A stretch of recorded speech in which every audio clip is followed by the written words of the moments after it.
tu belé ba Hollande makambo ya on ici ba jeune belé ba beaucoup la te balanda parce que la vraie musique urbaine pour faire urbaniser c'est quoi musique na ça dit musique urbaine ya urbaniser mon siko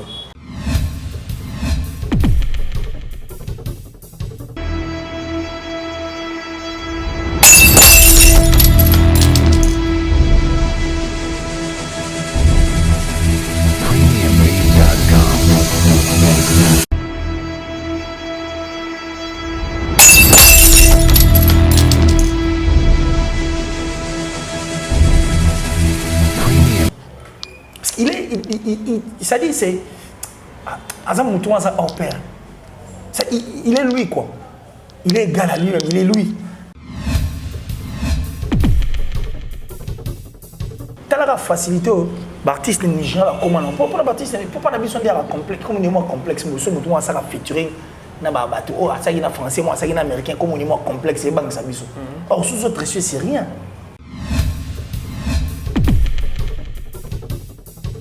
Mais si on a moins de classe à Nibal, on a moins de maïl, il faut prouver que tu es capable. Ça dit ça, là, pendant que nous sommes dans les il va au côté aussi longtemps, pour le moment où on a place pas faible balle. Il faut qu'on là où il y a de fort.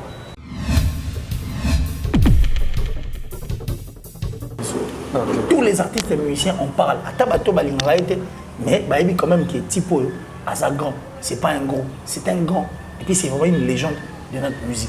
Moi, je crois qu'il va falloir à peine partir en guerre musicale sans Koffi Olomide. C'est comme partir en guerre avec des yeux crevés.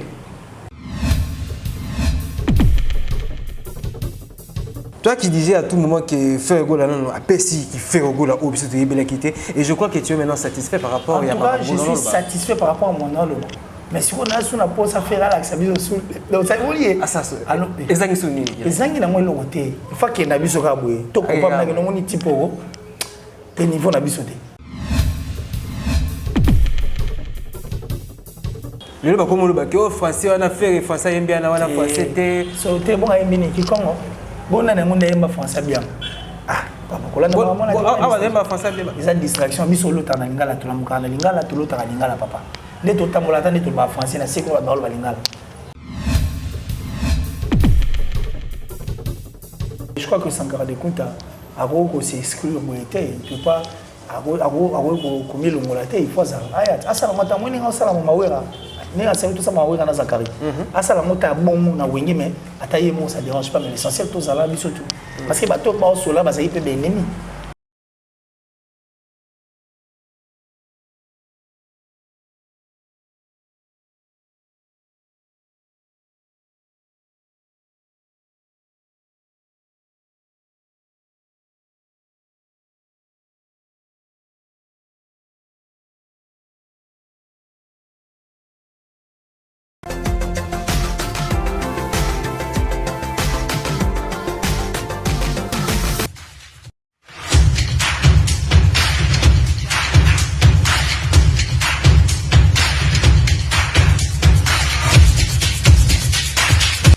Et oui, fidèles internautes, bienvenue sur Emergence One Télévision, la chaîne qui vous fait rêver et la chaîne qui vous informe en temps réel. Et merci vraiment parce que vous avez ébélé partout à travers le monde pour la chaîne Nabino et surtout l'émission Nabino Boulingaka Mingi et la PC. Vraiment merci. Na Nzambi va permettre encore tous à la bonne santé. Bino tous à la biso et surtout biso peut tous la bino musala qui toboro de salaka et na PC. Merci à l'équipe technique au Batika Rabiso était jour et nuit bazaka toujours au four et au moulin pendant le musala et surtout un grand merci à nos fidèles partenaires au Bazaka, vraiment, na niveau à Kinshasa, même au diaspora, na PCBino vraiment beauté. Je ne peux jamais oublier Carlos et José Sandantumbamba, Carla Itonga, un ancien d'Arsenal, et surtout na papa Freddy Bozila ainsi que maman Micheline Mpotouna niveau il y a Michigan parce qu'il faut bon mesanara na bango parce que baza vraiment ba partenaire officiel il y a monsieur Sapis bazaka vraiment là pour me soutenir donc merci vraiment et surtout na Jacques Maïtou ferme de la paix et Yepati Karabiso Zaka toujours na biso Longo. Aujourd'hui sur ce plateau je suis avec Killer Kilesi, tueur de mensonges opena président il y a émissionné tout donc la minute opena charge de émissionner des à maboko na ye ils ont à disposition na ye parce que il est dans la télécommande quoi il est même solo. C'est avec lui que nous allons parler en long et en large concernant actualité pour les sur la toile et avec Killer Akiles nous allons parler de Koffi Olomide, nous allons parler de Ferregola et nous allons parler aussi des autres actualités eux qui permettent Bino Bo Zala informer et aussi un réalisateur déjà à Fungola Kachan pour que na yamba invité avec beaucoup d'amour et beaucoup de respect. Killer Akiles, bonjour. Ah, bonjour monsieur Mido, monsieur Mido Sapis, Mido, monsieur Sapis Arnold et puis ainsi qu'à tous les abonnés de cette grande chaîne qui est Emergence One Télévision et puis Emergence One Télévision, Killer Akiles d'aller aussi s'abonner rapidement sur Sourire Télévision et pourquoi pas penser peine à Killer Akiles et TV. Donc c'est un grand plaisir d'être encore une fois là sur ces plateaux avec toi, enfin que to Kabola ou toi pour que Bandego la biso va se retrouver et par contre on a plaisir quand il y a culture on a biso quand d'être il faut image un mot qu'on a besoin qu'il y ait c'est-à-dire l'image doit être bien vendue et quand l'image elle est bien vendue je parie que Maramouteuse en tout cas qui toque carré tout le barrage. Merci tout Balinga Killer c'est Joe Lili Atala mon papa chéri le patron de Translation 7 donc tout on a pour sa traduction du Canada adresse à Ramoro en Angleterre on a Translation 7 et je pense à Datichou la plus suspecte la plus discrète en tout cas dans la France on a Janice Tanchunga plutôt Bangamouchuri les Switzerland, le gourou du temple et du temple, Venabiso.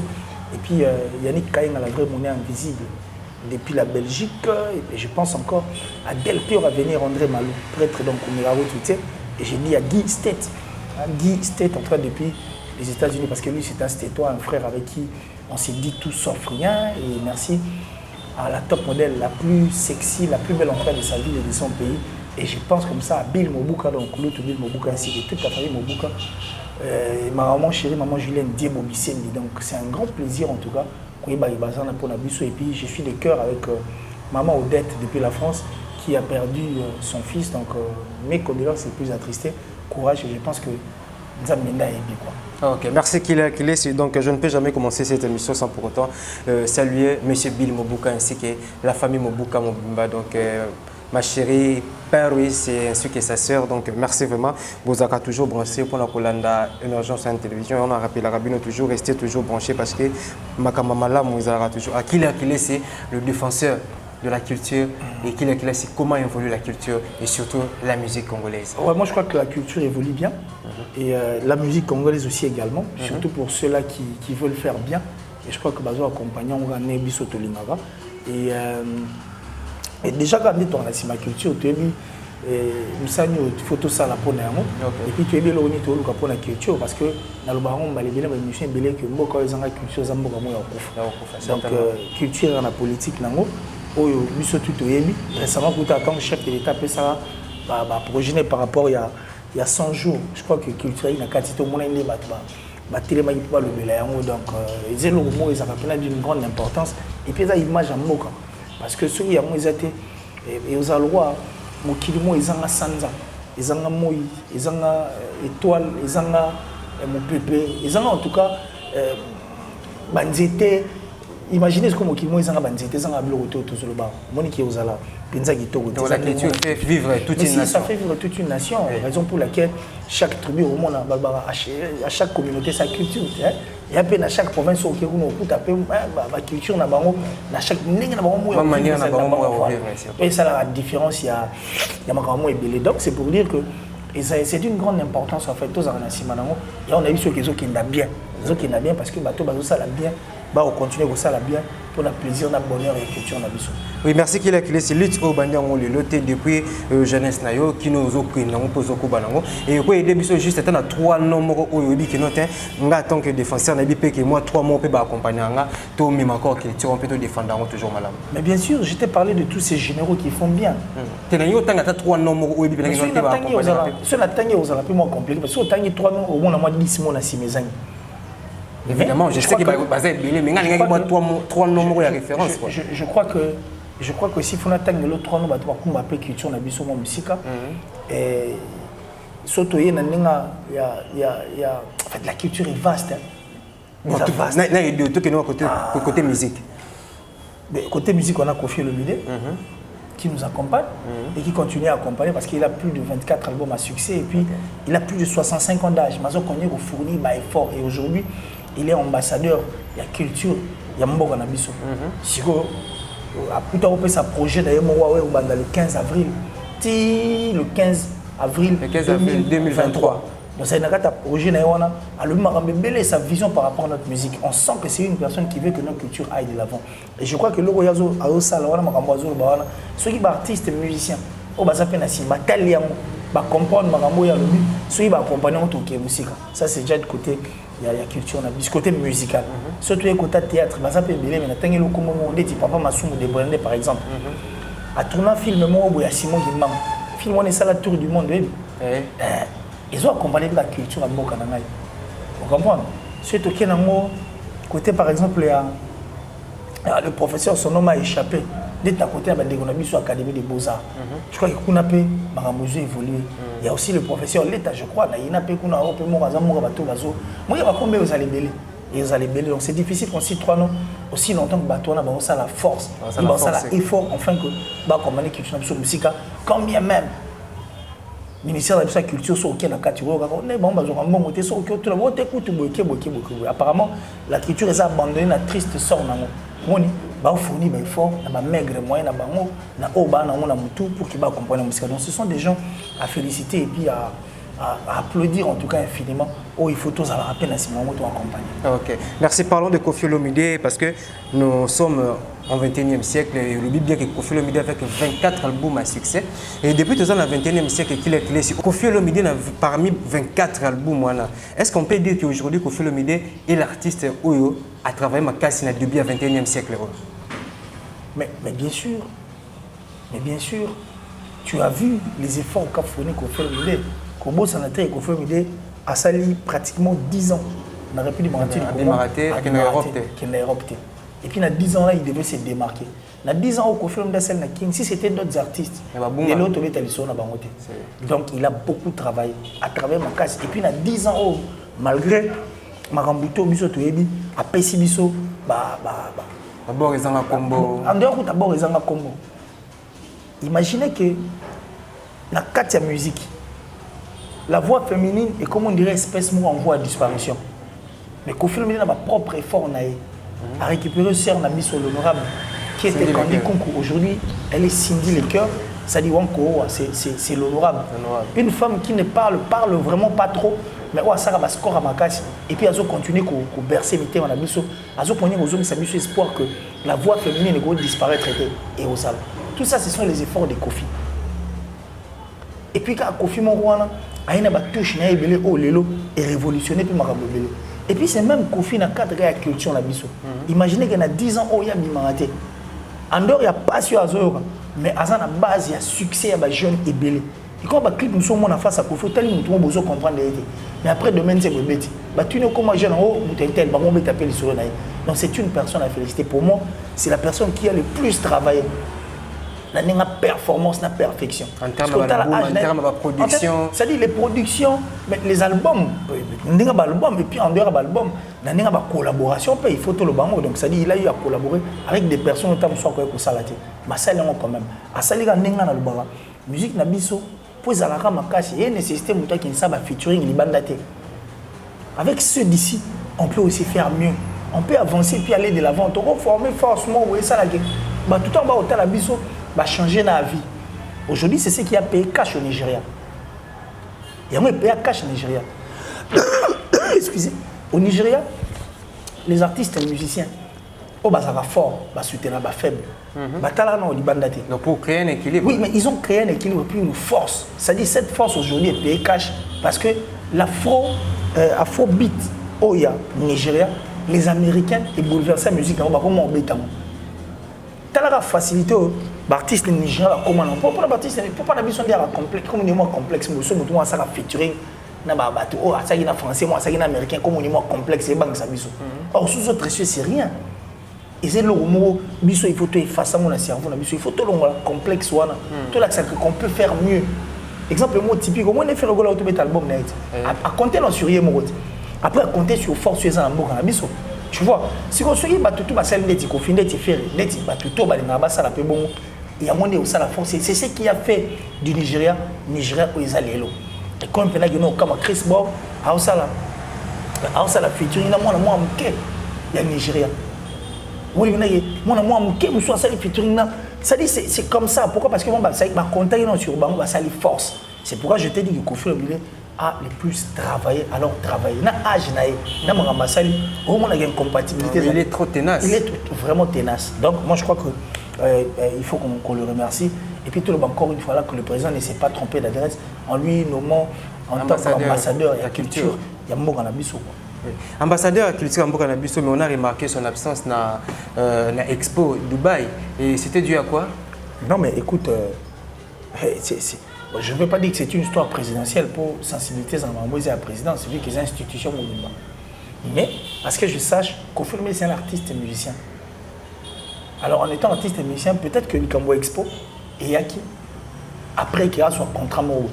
Pourtant, Expo et ça, les moyens qui n'ont pas chance de concert. Moi, je crois que ça n'a encore. Mais il y a eu des ambassadeurs qui nous ont représentés aussi, valablement. Tout le monde a dit Papa Chéri, à Betty comme pas possible. On a vu Maître Gims qui a livré un grand concert. Nous avons vu Inosbi, le jeune leader Tigre, à Salipo et Falala Sala. Donc moi, je crois que c'est le Congo qui a gagné. Quoi. Oui, merci. Et puisque nous parlons... Et puisque nous parlons de Kofi Olomide, on ne peut jamais partir en guerre sans pour autant Kofi Azala. Donc, aucune guerre sans Kofi, c'est comme si vous avez une guerre. Mais on a remarqué un apport musical au Kofi à Mimi Namboka. Mais on remarque que ça n'a pas tout le monde qui diminuer Kofi, Kofi a disparaître. Et vous avez une grande perte quelque part de la culture. Avant tout, comment on a une grande perte, il faut dire que ce sont des faibles. Des faibles quoi? Mais comment ils roulent? Ils sont aux à ma casse.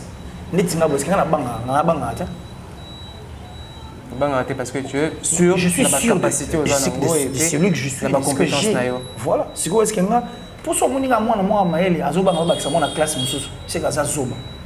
Mais ce monde moi classe ali ba moi maël na chiki zoba. Il faut prouver que tu es capable. Ça dit ça la pendant que nous nazali ndeni ba au côté aussi longtemps pour le moment bunda place pas faible bali. Faut bunda là où il y a de fort. Et comme on dirait mission mon na otala na TV5 maillot faible. Au moins, si vous êtes si vous êtes fort, vous êtes éliminé. Tant que vous êtes pour éliminer pour ça, vous êtes faible. Si vous gagnez, vous êtes fort. Vous êtes faible. Mais elle est faible. Voilà. Donc, tout le monde qui Kofi Olomide a inconscient. Et puis, en dehors d'être inconscient, ce sont des faibles.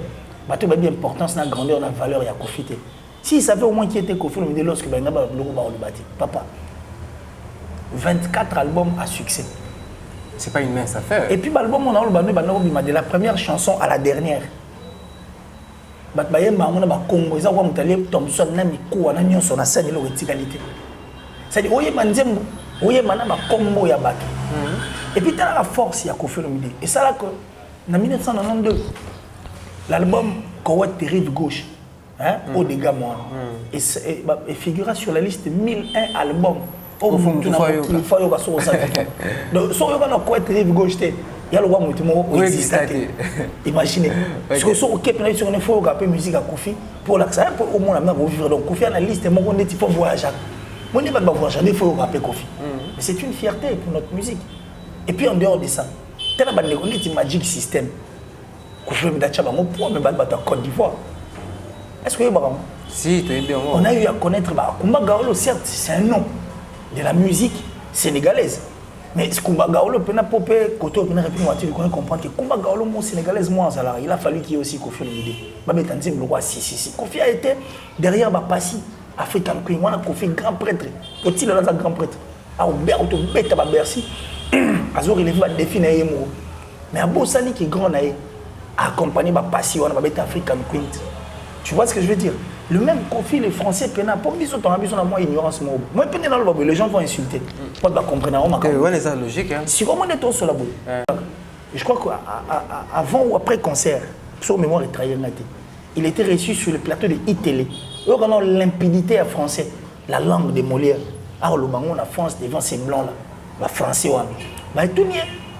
Mais ça nous étonne, en fait. On livre un concert sans pour autant ça la promotion comme il se doit.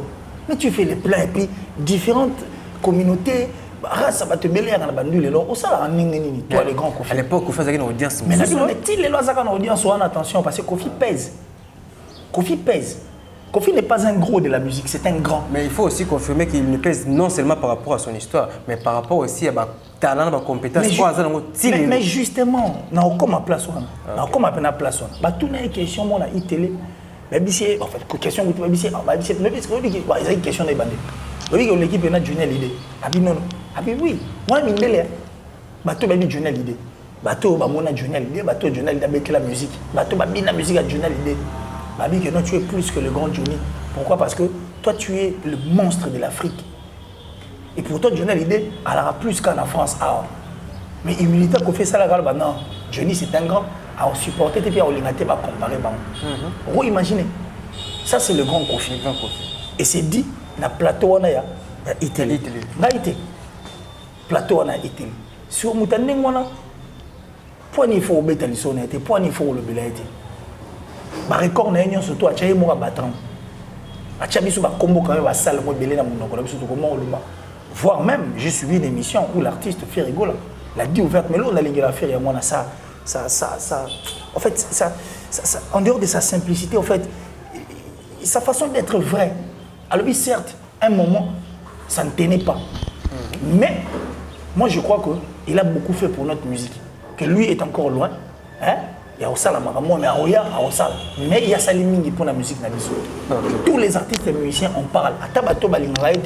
Mais il y a quand même qui est typo à sa grand. C'est pas un gros, c'est un grand. Et puis c'est vraiment une légende de notre musique. Moi je crois qu'à valoir à peine. Partir en guerre musicale sans Kofi Olomide, c'est comme partir en guerre avec des yeux crevés. Parce que vous voulez que 100 000.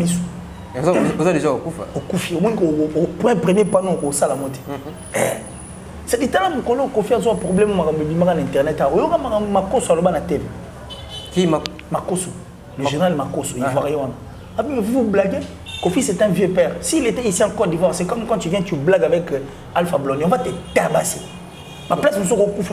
Que nul n'est prophète chez soi, c'est comme si Kofi on t'aime tout vendre dans la tout message. Attends qu'on n'est prophète chez soi, il y a comme moi encore. T'es comme encore. Ah ni les prophètes chez soi moi tu vas pas tailler. Vous le visible Merci.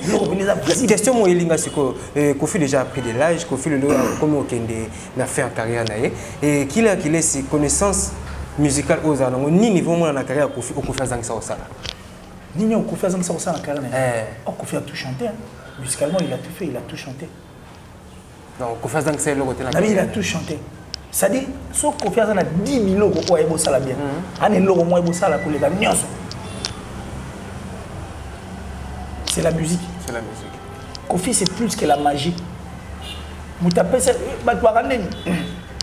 probablement cher, mais si maguette.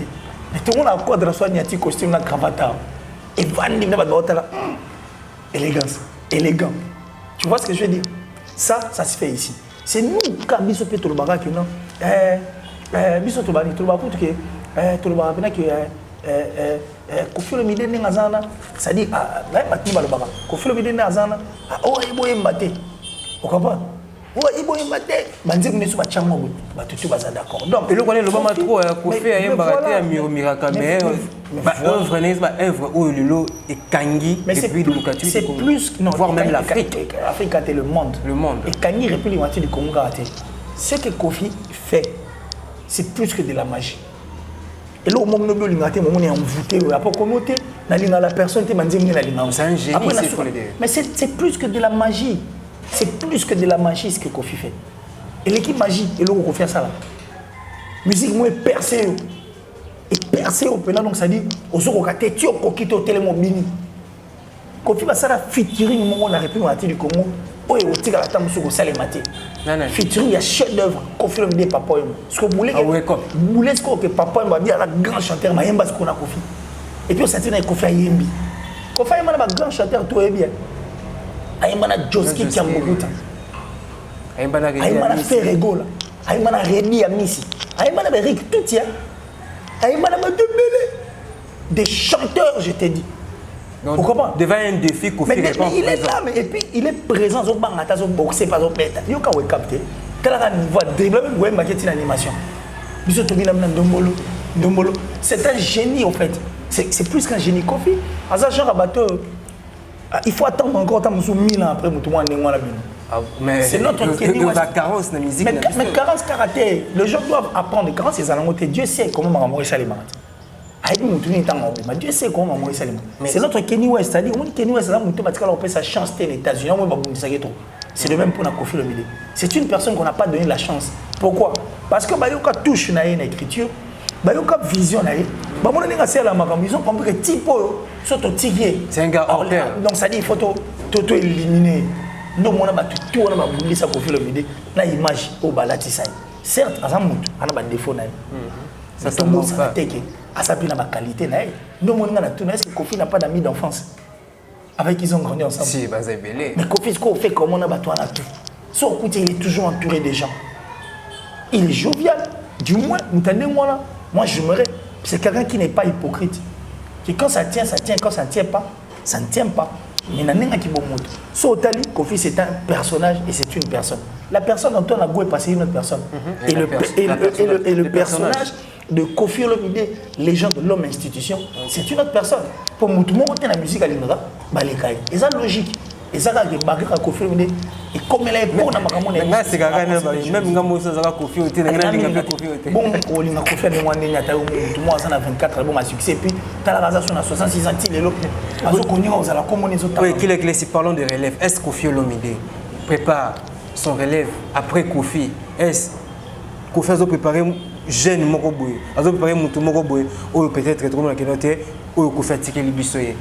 Bon, la relève, je parie que sera toujours préparé parce que Kofi Olomide, il est imprévisible.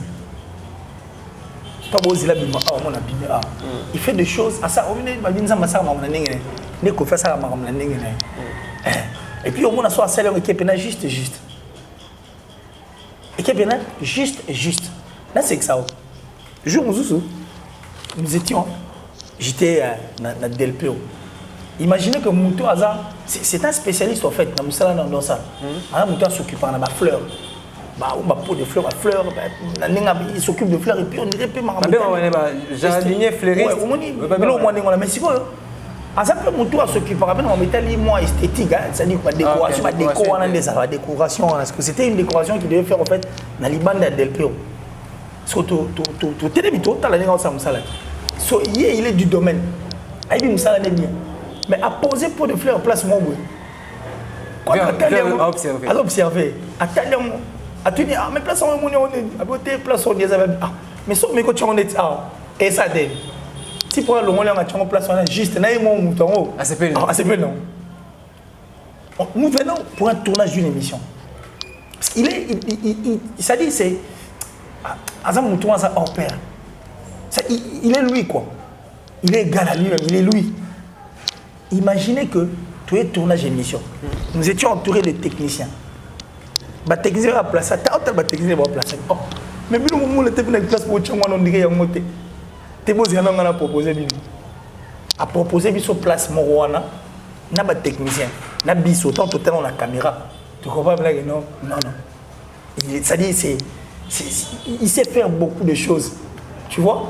Et puis, Aponi ba kiti mo puna ye mo Aponi ba kiti bina approprié. Non, mettez ça. Ba tu na te ngabo changer ngabo ciao. Moi tu ba tu ba kiti na plateau monana. C'était la conception du quadre et c'était le meilleur plateau. Tant émission ici na ba technicien ba okama. On comprend mouton ngalo. Ça dit il a sa façon de voir les choses et de faire. Dans ça ma na ndenge n'est-ce que tant que tu la relève Keba Robert biso pelo mususu. Alors qu'est-ce que tu peux dire na bateau ba traiter Kofi comme un dictateur? Il veut seulement à Oyalingi en monde Salima.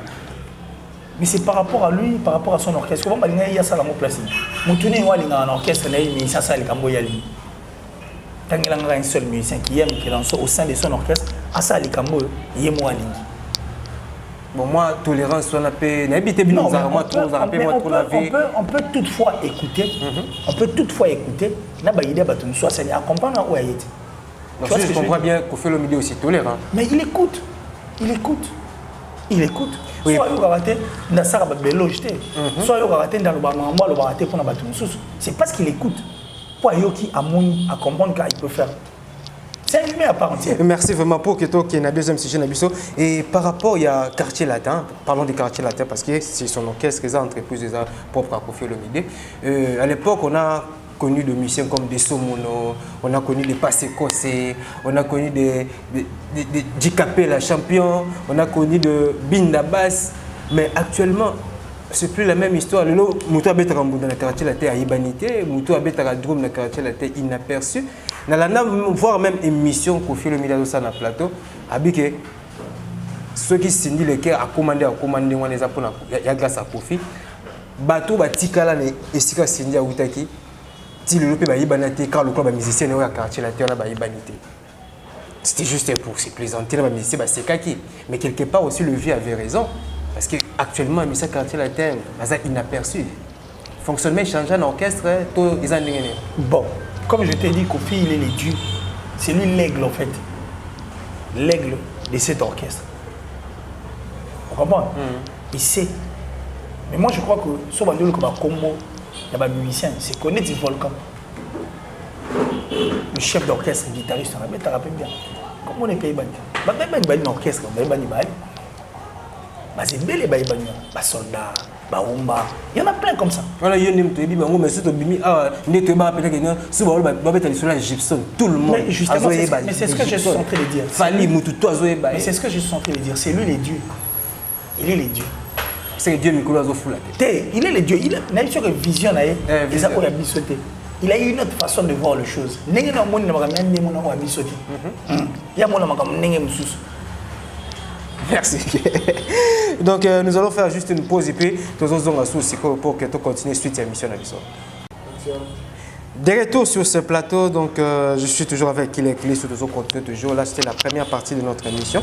On a parlé de Koffi Olomide et maintenant nous allons parler de Ferregola, album Dynastie déjà sur le terrain. 11 jours après, évolution dans comment et Kile c'est juste un bref résumé par rapport à contenu à Dynastie. Comment tu l'as trouvé jusque-là? Exceptionnel en tout cas. L'artiste n'a pas tergiversé, on a compris l'artiste à travers avec son cœur. Il nous a prouvé de quoi est-ce qu'il était capable. Donc tout ce qu'il avait à son intérieur a dégagé. Il a dû faire embrayer bisto style musique est belé dans balamoko pendant qu'on s'attendait peut-être et sur mon restaurant il est là abeta odemba ndenge to yebela ki e rumba trap on ndinga à laquelle biso meto bono bimi non et sur mon restaurant il est balamba matembelega fufu non à ça le système à restaurant à diversifier ba plat ça dit olingi reggae zoa olingi rumba zoa olingi rap zoa ma pessimino nyonso à la kibinoka de quoi est-ce qu'il est capable. Ça dit c'est quoi en fait son message?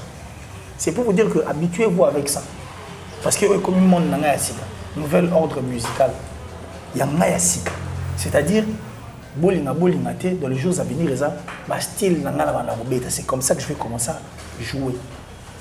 Quand tu dis que nouvel ordre musical c'est comme si Ferregola veut s'imposer l'icolo ya ba o baza déjà puis bazo exister déjà ton mais il y a après si le monde c'est son monde il s'impose dans son monde et puis le monde au ça là qui est révolutionné par le belé ba tu belé ba Hollande marambo il y a ici ba jeune belé ba beaucoup la te balanda parce que la vraie musique urbaine pour faire urbaniser c'est quoi musique na ça dit musique urbaine ya urbaniser mon siko moi est-ce que ça monde d'affaires il s'est imposé il est dans son nom maïmo mon ya ba misi tout ba no c'est pour la nager.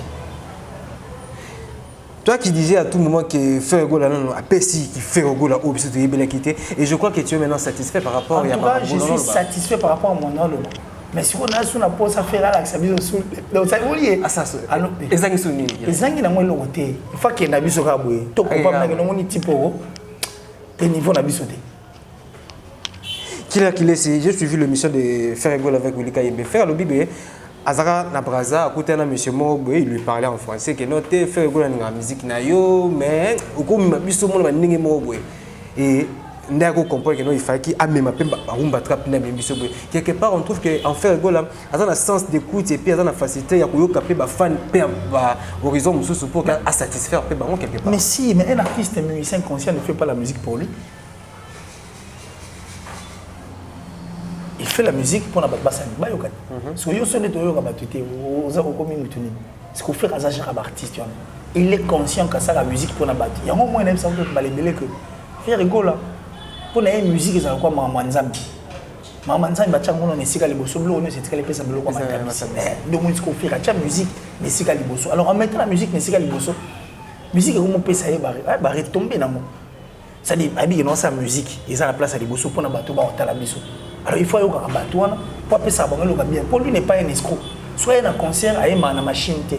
Il chante avec sa voix. Et puis quand il vient en concert, il chante la musique car il y a bêta qui est dans le studio, mais il y a un bien. Pour éviter que bateau va foutre un monde, va y côté pour ça battre concert.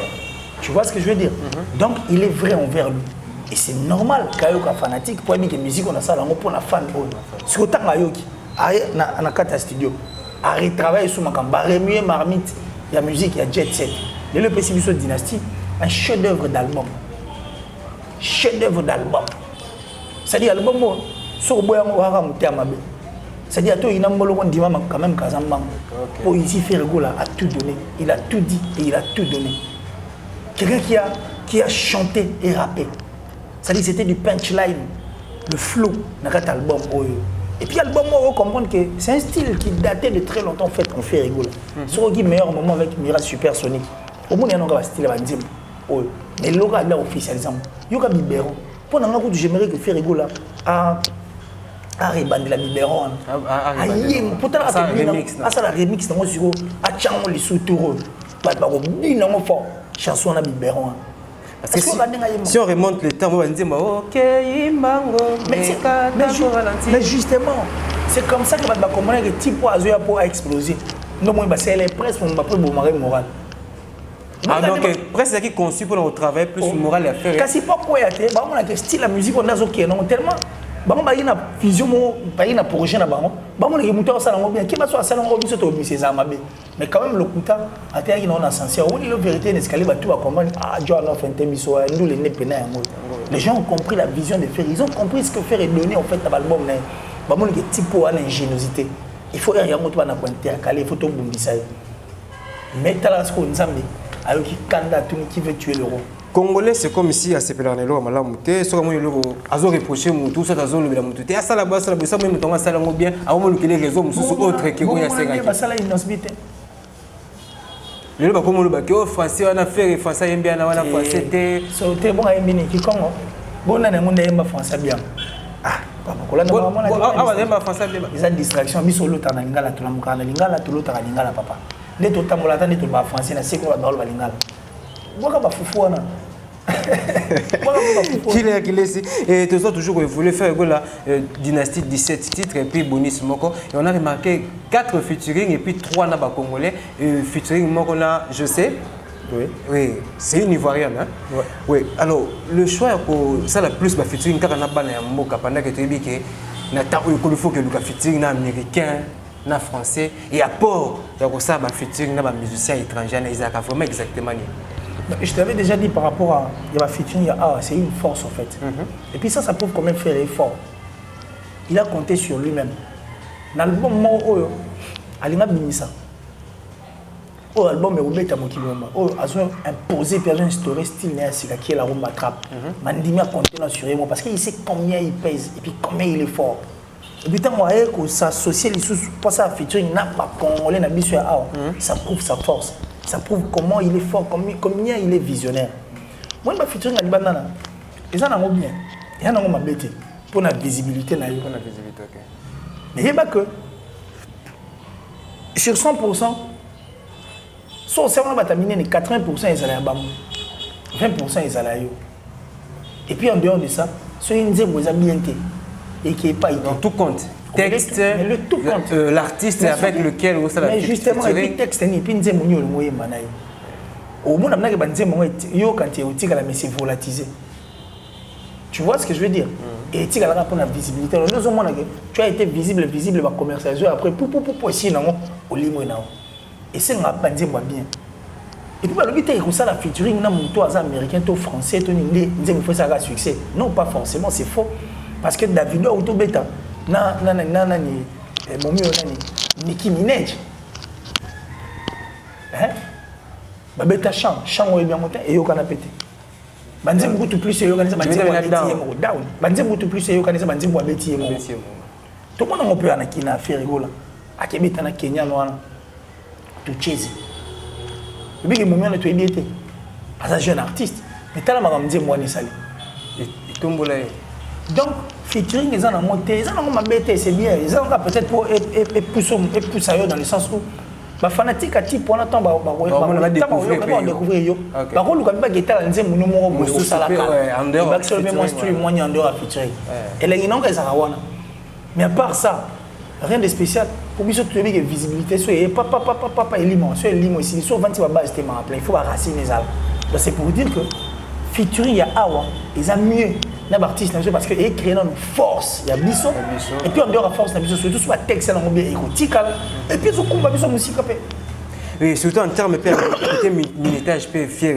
répéter na salé musala mokoza yamakasi moi j'ai toujours dit qu'après le travail il y a encore du travail à faire et félicitations à l'artiste Ferrego là et musala makasi a sali aiba ki musala mususu ezali ou ezali promotion ba production comment est-ce que pour reproduire ba texte et surtout chant surtout on a la dynastie et la question qui se pose c'est que musique où on a fait la bête l'émission de la dynastie est-ce qu'il sera capable de reproduire on a live na concert na orchestre na la question c'est une question parce que bablo c'est on a la mission muso que bête comme ça n'est pas playback non faire il n'est pas de il n'est pas de tout le monde, il n'est pas sur cette liste en fait. À la liste, il y en a été. Mais ce que tout le monde a dit, je suis fait quand on a fait des choses, regarde-moi quand tu dis on va bêta orchestre symphonique bêta violon bloc belé bêta dans concert et puis en matière nous on dit ah oui bien c'est fait rigoler lui c'est le beast l'homme animal sur scène. On a remarqué, parce qu'on j'ai posé cette question parce qu'on a remarqué que d'autres artistes sont allés bango n'engba yembi na studio, ceux qui ba tchelé na live, au moins la différence, il y a ma casse incohérence vocale à niveau moko impossible. Mais on a ébichoté, Nzambe après ça faire mon mot ouais mama pimele maluba roloba. Ba tumsu après ça on maluba roloba. Mais ko yemba ba ebité. Le soulevé pour moi bien na koye koloba kapé makasi na koyemba kapé mingi tous les deux c'est tambour de père et ça la fait force artiste quelque part. Toi tu penses que tous les artistes ont émis baloba kapé là et ces artistes qui ne parlent pas qui ne font que travail de nature faire timide si vous voyez le monsani au changer il y a pas ça binoga oh binoga na besoin et ce n'est pas pour rien on a ba potona bana muto ça charge à communication et tout il peut se créer des gens au basa pena mieux placé, à chaque fois soit les gars les émissions. Travailler émission avec l'équipe. Et c'est logique. Et qu'est-ce que tu peux dire par rapport à l'artiste et surtout tout le monde a yémo pénal l'équipe n'a pas s'attaquer à ça pour s'en prendre na public à ça pour s'en prendre na ba collègues né ba musiciens qu'on s'apprend mais non mais et dépend la à s'en prendre na bango. Ni ce sont des faibles qui font ça. Et puis ce sont ceux-là qui aiment être gros mais pas grand dans la musique. Bah gros et la musique n'est pas à la bon. Ils sont des gens à ne pas suivre, il faut comprendre. Merci qu'il est si déjà avec Dynastie, déjà parce que tout ça, le sujet de la Dynastie. Et tout le monde, 11 jours après, évolution et vente en ligne, ils ont tellement cassé. Ils ont l'accès que public, c'est là qui vraiment vraiment. Mais c'est l'album le plus attendu en fait. Les albums du siècle. Les albums ça dit n'habite dans l'album. On est combat il faut ça dit c'est parce que dans 2002 l'album mais c'est bel intérêt qu'il est. Ouais. Mais ça, c'est l'album du siècle. C'est l'album le plus attendu. On n'est pas de la légende. On n'est pas dans la dynastie. Dynastie, c'est quoi? Pour la minute, même dans le bateau, on va dire on a tenu le nez. Sombelangaï, Royaume Kunga. Surtout marionnette des Angleterres. Naïjef. T'as la coupe, la bonne salle, comment ça n'a été au capi? T'étais un album Mobimba. Donc ça prouve à suffisance comment est-ce que l'artiste a travaillé. Et un jour, tu peux espérer la future moi déjà album de Kabacha Wake Up par exemple héritier na Ferrego là, tu fallait pour na Ferrego là. Mais pourquoi pas? La musique. C'est un business. Musique avant tout c'est un business. Mais apparemment le connaît ça émission na bisoté ça pourquoi? On a tout le monde dans l'émission est belé parce que nos musiciens voient les choses autrement quoi. La vie de musique est un business. Nous, les business. Hormis polémique, c'est le business. Si tu là, vous avez 1 milliard. Merci qu'il est ici. Donc, toujours qu'il est vraiment vers la fin de l'émission Nabiso et qu'il est ici. Nous avons sur le moment que Masolo a Wenge pour que tout chite. Tout le monde déjà lancement de la campagne de sensibilisation à concert il y a les 30 juin à Stade des Martyrs. Tout le monde va porter parole à la maison mère à la BCBG ensemble. Et ça là que nous avons dit. Non, non, j'ai pas suivi. J'ai pas suivi. Bon, attends, on a mis imagine un peu Roger Ngando, Blanchard Moussaka, au moni Pi Roger, puis au moni Trésor Lumière sur un même plateau parlant de Wenge Musique à 4x4. Mais et que vivre la musique congolaise, c'est un grand plaisir. C'était un souhait. Mais en fait, quand on a le tout solo là, qu'il est tout solo là. Moi, je ne veux vraiment pas me créer enfin, je ne vais pas me créer de peau de banane sur ma voix. Moi, j'ai ma façon de voir les choses. Moi, je crois que le moment où tu es là, moi, je suis là. Moi, je suis là. Je suis là. Je profiter de ton succès. Je profiter de l'art. Qu'est-ce que tu veux dire par là? Apparemment, c'est comme si vous doutez d'un projet. Non, tu doutais comment? Alors, c'est quoi? Bon, au concert, nous tous, nous voulons les gens nostalgie. Tout le baron qui c'est nous. On veut vraiment que cela se passe bien. Et c'est un grand plaisir, c'est une fête et que la musique gagne. Donc le 30 juin, nous sommes tous en stade de Martyrs. Je crois qu'il y a ça la vie sur bien. Il y a eu des gens qui ont perdu de vie, accidenté, handicapé pour la polémique qui règne entre JB et Ranson. Et ils famille et les lots. Là, ils vont s'aider quoi. Non, mais c'est la musique, on va comprendre que c'est moi. C'est un message fort pour la polémique. Mais justement, chaque fan, il y a chaque artiste qui est dans un stade. On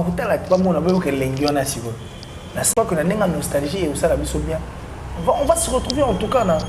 On se retrouve pendant faisons juste une analyse à réussite à concert parce que génération Wenge pour la plupart de ming pe bimamboka ming bakoma ba parents et bana oyo bakoyi baza sincère ko ya bandule lelo ba concert et musique ou vraiment bon bazo que ça musique à Wenge et ça il faut qu'on se le dise. Alors public opena Wenge za ozela wana est vraiment ba koya ba ya tout point. Si on a raté ta ba cha musique ba général ya onya kala 4 pentagone so ba chango ba tout ba matana po na ba na miti pata ba bi ke ojibe ba bi o werat ba bi ke o bless bula o melia o ils savent ba tongo ba combien na ba agni to tchana ndisi ba quarantaine ba ozape 30 000 to tchana fanatique à quarantaine ba na makasi o kelendo ba ozape 30 000 bo to tchapata fanatique à 60 ans ba na makasi o yape 30 000 surtout que type na moi 35 ans ça dit probabilité à réussir ta concert est tellement moyen et puis tout on a posé ça au détail là on a jamais ça dit sur un même podium concert on n'a jamais vu quoi. Mais c'est un peu de sécurité pays ils a renforcé parce que côté sécurité il faut miser d'abord beaucoup d'argent pour que ces concerts soient réussis. Ça c'est d'abord primo. Secondo que nos artistes et musiciens aient aussi un bon discours en fait et puis un bon message auprès de ma fanatique et je crois que ça sera une bonne chose surtout pour ces concerts. Mais tout le monde a la vie surtout les 30 juin 2020. Mais j'ai remarqué aussi l'absence de Sankara de Kunta parmi les porte-parole. Je ne sais pas, moi, mon Morocco, bon, moi je crois que non, mais je crois que Sankara de Kunta, c'est exclu le monétaire. Tu ne peux pas il faut ça. Tout ça m'a Zakari. Ça bon na Wenge mais ça dérange pas mais l'essentiel tout ça là surtout parce que bateau pas au là bas il peut ennemi. Aïe ennemi makasi bazon ko so. Voilà nous les gens en occasion et ça là bakuta. Ba réconciliation salami Wenge zongi to moni kuna ko felo milieu wazi kwa kutu kolobate ba bumisa na bango. Ordre. Je sais que zongi né. Ça nouvel ordre musical. Ça nouvel ordre musical. Nos musiciens doivent comprendre ça et puis ils doivent regarder les choses du bon côté. Ils doivent comprendre vraiment les choses du bon côté et je crois que c'est un message fort. Des polémiques inutiles, polémiques qui ont m'abêté, clashé à m'abêté, mais des polémiques qui ont fragilisé notre musique. Ils ont quand des polémiques qui grosses à la météo, c'est soutenir à la musique. Mais là, la polémique est comme pour moi, voice moi, au moins on est au salon, on est au moins on quitte, on a côté, on va penser qu'ils sont bons, on a un tel, ils sont pas la polémique, il y a une polémique qui est très grande. Et comme on a moninga pour faire la vie privée donc ça il tourne koluka bana baninga un écoute makasi koluka basi baninga c'est vraiment pas intéressant en fait ce qui a fragilisé notre musique et puis zokumba biso pas été des polémiques ba momia on peut tozoa bana to bana pe ozwa ngope tozoa pe non neti non nini pe nan on comprend viens on peut tout ça on peut des boss pe ba dringa on tozoa pe non neti pe nini dedans je crois que le plus important. Merci vraiment qu'il est c'est parce que à chaque fois tu auras toujours là déjà tu auras richement béni et puis tu backstar encore un plus et qu'il est c'est par rapport à clash les entre Zachary Baba et Pena Weranson bon Weranson les cas de la TVT a réagi ça mais on a remarqué plus de Sankara de Kouta qui réagissait et puis insultait Zachary Baba quelque part ma belle cause à la réaction à Sankara retrouvant au comment bon, moi je n'encourage jamais les insultes parce que pour arriver à créer mon petit nom, moi je crois que les injures je condamne, mais Zachary doit aussi revoir les choses du bon côté. Donc, bisous toi, aveugleté. Et puis toi là, pendant la moka, vous comprenez? On sait qui est où ensemble. Donc ma bébé, il y a fabriqué c'est pas bien de dire ça. Et puis, vous fabriquez un et puis, ouais. Nous tous, nous savons bien que Zachary Baba c'est un intellectuel, nous avons vraiment aïe bimboka ou bien pièce d'études de Malonga et réaction à la manière où on a habité. Qu'est-ce qu'il y a après exactement? Mais c'est ce que j'ai dit tout à l'heure. C'est ce que j'ai dit tout à l'heure. Qu'il doit revoir les choses du bon côté. Le succès de la nation est bougné, comme on rappelle les mots pour récupérer, c'est compliqué. Succès c'est bougné. C'est un peu compliqué pour récupérer. Mais quelque part après tu as vu et azana moi kanda parce que projet on a ya wengé d'ensemble ba société on italien boye ma projet tu faut associer et si Daoudi Expo Dubaï kokini nsusu mais apparemment on a presque belé ça les raminer na mboko Zachary aussi à rappel na moi dit ici à Daoudi Expo Dubaï koki atika pe dans le 30 jours batunsu ba sala mo Serge Kayemba roya pe Serge Kayemba ça la chubwe galbit sur une émission il y a pas cher. Sous une émission, la classe est la différence. Émission français en français. Sur type moi, quand je suis face sur web, ça dans le bureau. Bien lunettes à vue claire, dans le micro. Chobo égale bi. Tu peux Serge. Mais qui est c'est ça qu'on dit comme un journaliste a clasher musicien, un journaliste a la TV pendant ça analyse, a s'adresser à musicien impoliment. J'ai toujours condamné ça. Un journaliste ne peut pas clasher un artiste et un musicien. Là, sacrilège. Apparemment, c'est comme si c'était la Congo, Beblo. Ah, bisous de toi, embrasser ma bête. Bisous de toi, Pierre qui roule dans Masse Pamos. Pierre qui roule dans Masse Pamos. Dans la bisou.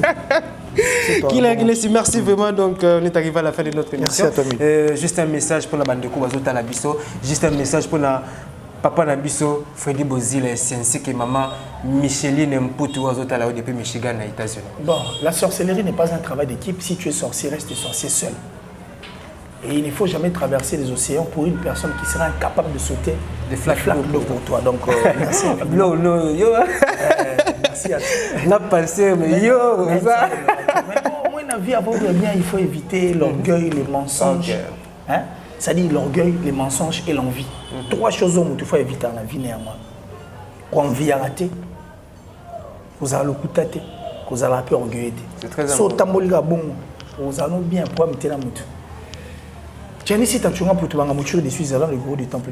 Merci infiniment. Merci à mon papa chéri Joe Lili Atala, c'est-à-dire le patron de Translation 7, Datichou, la plus suspecte, la plus discrète. Il y a François. Merci à Yannick Kaïna, la vraie monnaie invisible. Del Piero à venir. André Balou, l'homme, c'est-à-dire l'amour en chair et en os. Et je pense à la top modèle la plus suspecte, la plus sexy plutôt. La top modèle la plus sexy, la plus belle en tout cas de sa ville et de son pays. Et je pense comme ça à celui qu'on appelle Bill Mobuka, ainsi que la famille Mobuka, l'entièreté d'Ango, maman chérie, maman Julien Diemo Bissembi, depuis les États-Unis. Césarine Senga Bangisa, la Gauloise, donc c'est-à-dire merci infiniment, merci pour tout. Et puis merci à Guy, depuis les États-Unis, Guy Steck, c'était toi le plus suspect. Là, tout Balinga qui est ici. Moi je les aime en tout cas infiniment, de tout mon cœur. Et je crois que le plus c'est 143 89 526 54 54, plus c'est 143 89 526 54 54 à ce numéro. Vous allez vous joindre à moi, tout sur la ça rappelle bien. Ça va tout sur TikTok vraiment Killer, merci vraiment. Il faut s'abonner massivement sur Killer TV. Il faut une activité, D'abord, les chaînes on a besoin de tout. Que les gens viennent vers moi aussi. Merci vraiment.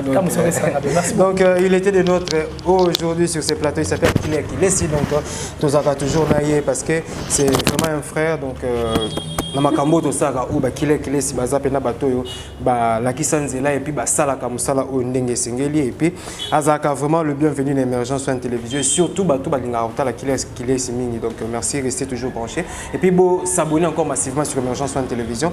Un grand merci vraiment à Jacques Maï tout ferme de la paix et puis na papa Nabiso Billy Mobuka depuis les États-Unis, na robo raté Freddy Bozil ainsi que moi Micheline Mputo na niveau de télévision et Simba na boko na bino. Donc merci ndenge bozo ça toujours makambo malamu ndenge merci parce que vous soutenez monsieur Sapis ainsi que équipe na Mobimba na pesi bino merci na Hervé Lupanadio, merci à Sandra Ntumba et surtout à Carlos et José, beauté, à Maître Fabrice Leboko, ceinture non reconnu par la Fédération internationale de judo. Francine Dombe Kandi Chama, ça n'aura jamais mon papa Martin Sessibou ainsi que ma maman chérie Clarisse Sessibou. Donc maman la famille reste la famille est sacrée.